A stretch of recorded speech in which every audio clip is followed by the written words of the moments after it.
প্রথমে আমরা এই ভিডিও দেখব, তারপর পাবলিকের করা কমেন্টগুলো পড়ব।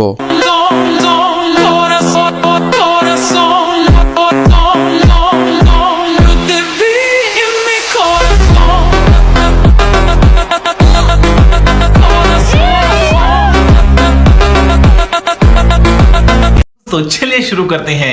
এ কিরামণি মারা গেছে, আরে কিরামণি হাজির।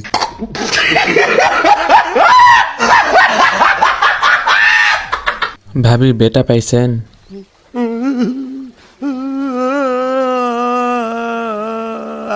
নৌকার কি কপাল। এই মিসিং কে চলায়? আজ প্রথমবার কইছস তাই মাফ করে দিলাম, কিন্তু দ্বিতীয়বার যেদিন কবি সেই দিন তোর কলজাটারে তাই না বাইর করে আমি ওজন করুম। এমন তো হবেই, হাতি যদি মশার পিঠে ওঠে তাহলে কি মশা সহ্য করতে পারবে? মনে হচ্ছে স্বামী বিদেশ।